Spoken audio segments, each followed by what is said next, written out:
Welcome dear students. আজকে আমি আলোচনা করব ক্লাস 10 এর কোষে দেখি 12 থেকে, অর্থাৎ গোলক চ্যাপ্টারটি। তো এই অঙ্কগুলো আমি আগে থেকেই করিয়ে রেখেছিলাম আমার স্টুডেন্টদের, তো আমি আরেকবার রিভিশন করে দিচ্ছি যাতে বুঝতে কোনো অসুবিধা না হয়, সেই জন্য আমি এই ভিডিওটা বানাচ্ছি।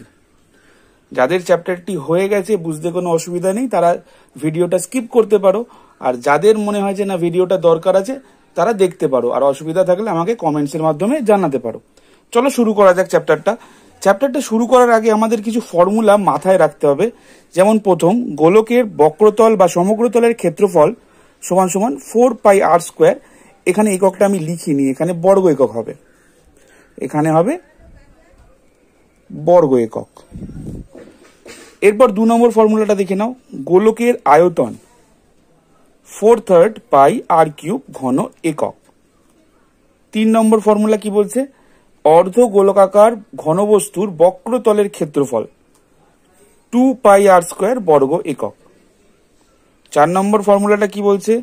নিরেট অর্ধ গোলকাকার ঘনবস্তুর ব্যাসার্ধের দৈর্ঘ্য যদি r হয়, তাহলে তার সমগ্র তলের ক্ষেত্রফল 3πr² বর্গ একক। 5 নম্বর ফর্মুলাটা কি বলছে? নিরেট অর্ধগোলকের সমগ্র তলের ক্ষেত্রফল সমান সমান 3πr² বর্গ একক। এবং সর্বশেষ যে ফর্মুলাটা, সেটা হচ্ছে অর্ধগোলকের আয়তন 2/3 πr³ ঘন একক। চ্যাপ্টারটাকে ভালো করে করতে গেলে এই ফর্মুলাগুলো কিন্তু আগে মুখস্থ করে নিতে হবে, ঠিক আছে? এবার দেখা যাক প্রথম অঙ্কটা কি বলছে, তারপরে আমি সলিউশনে আসছি। আগে অঙ্কটা দেখে নিই। অঙ্কটা কি বলছে? একটি গোলকের ব্যাসার্ধের দৈর্ঘ্য 10.5 সেমি হলে তার সমগ্রতলের ক্ষেত্রফল কত হবে, বা হিসাব করে লিখি। তাহলে এখানে আমি আগে দেখে নিই। একটি গোলকের ব্যাসার্ধের দৈর্ঘ্য বলে দিয়েছে 10.5 সেমি, সুতরাং সমগ্রতলের ক্ষেত্রফল হবে 4πr² বর্গ সেমি। 4πr² বর্গ সেমি। এবার সেখানে দেখো, সেখানে আর এর ভ্যালুটা আমার কিন্তু এখানে বলে দিয়েছে। জাস্ট আর এর ভ্যালুটা আমি এখানে বসাবো, আর আমার উত্তর রেডি। একটু ক্যালকুলেশন করলেই উত্তর বেরিয়ে যাবে। আশা করি বোঝা গেছে। এবার আসছি 2 নম্বর অঙ্কটায়। বলছে একটি চামড়ার বল তৈরি করতে প্রতি বর্গ সেমি 17 টাকা 50 পয়সা হিসাবে 431 টাকা 20 পয়সা লেগেছে। বলটির ব্যাসের দৈর্ঘ্য হিসাব করে লিখি। এখানে দেখো, এখানে আগে আমাকে বার করতে হবে সমগ্রতলের ক্ষেত্রফল। সেই সমগ্রতলের ক্ষেত্রফল বার করার জন্য আগে কি করতে হবে? উপরে যে লেখাটা দিয়েছে সেই লেখাটা লিখে নেবে তোমরা। তারপরে লিখবে সমগ্রতলের ক্ষেত্রফল, যে টাকাটা মোট তোমার খরচা হয়েছে, যে টাকাটা মোট লেগেছে সেইটা ডিভাইডেড বাই প্রতি বর্গ সেমিতে যত টাকা খরচা হয়, সেটা করলেই কিন্তু আমি চামড়ার বলের যে সমগ্রতলের ক্ষেত্রফল সেটা কিন্তু পেয়ে যাব। দেখো এখানে পেয়ে গেছি। এইবার আমরা কি জানি? সমগ্রতলের ক্ষেত্রফল সমান সমান 4πr²। তাহলে প্রশ্ন অনুসারে কি 4πr² সমান সমান এই পোর্শনটা, এবং সেখান থেকে আমাকে কার ভ্যালু ক্যালকুলেট করতে হবে? ফার্স্টে আর এর ভ্যালু ক্যালকুলেট করতে হবে, এবং তারপরে 2r বা ব্যাসের দৈর্ঘ্য ক্যালকুলেট করতে হবে। তাহলে এখানে দেখো ব্যাসের দৈর্ঘ্য কত বেরিয়েছে? 2.8 সেমি।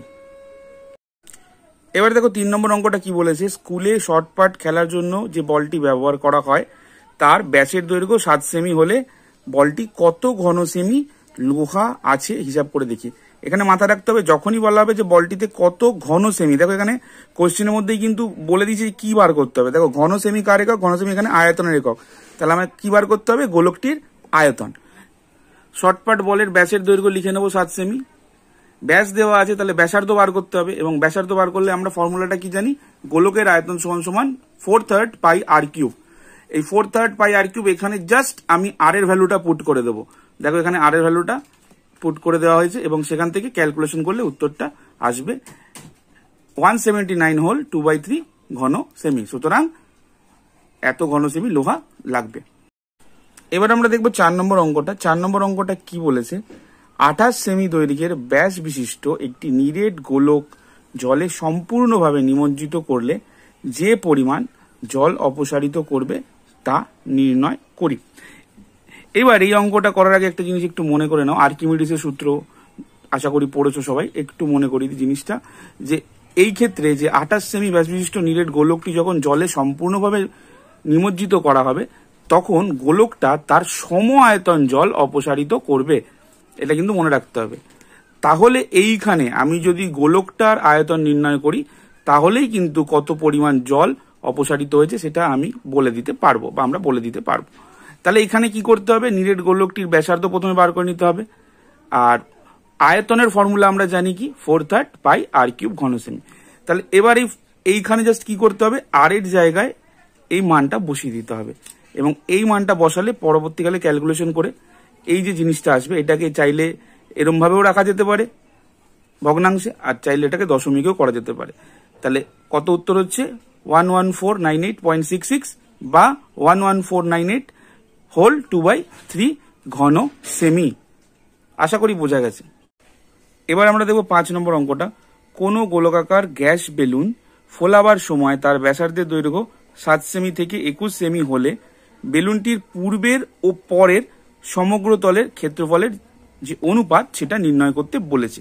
তাহলে এখানে দেখা যাক, গ্যাস বেলুনটি ফোলানোর সময় R1 ছিল, মানে ফোলানোর পূর্বে যেটা বলতে পারি, ফোলানোর পূর্বে R1 ছিল যেটা কিনা বলে দিয়েছে 7 সেমি, এবং বেলুনটি ফোলানোর পরে তার ব্যাসার্ধ হয় R2 = 21 সেমি।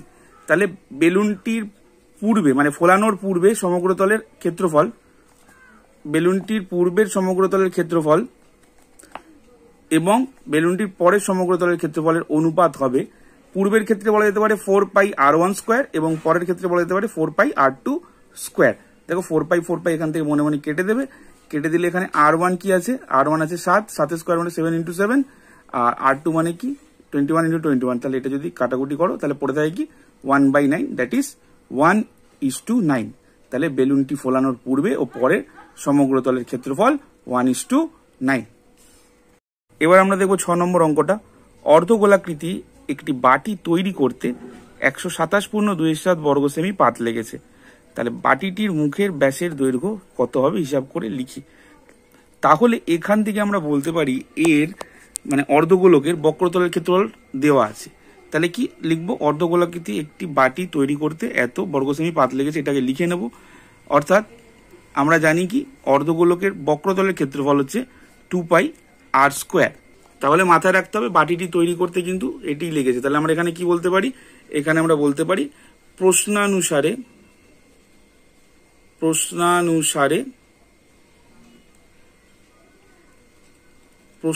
বা প্রশ্ন অনুযায়ী এই 2πr² এইটা, এবং সেখান থেকে ক্যালকুলেশন করে আমায় প্রথমে আর এর ভ্যালু বার করতে হবে, মানে ব্যাসার্ধের দৈর্ঘ্য বার করতে হবে, এবং তারপরও ক্ষেত্রে আমরা কি করব, ব্যাসের দৈর্ঘ্য আরামসে বার করে নিতে পারবো।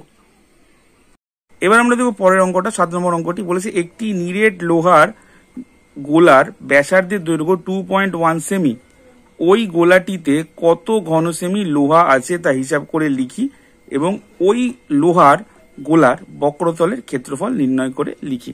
সর্বপ্রথম আমরা কি করব, গোলকটির আয়তন বার করে নেব। তাহলে দেখো এখানে আছে লোহার গোলার ব্যাসার্ধের দৈর্ঘ্য দেওয়া আছে 2.1 সেমি।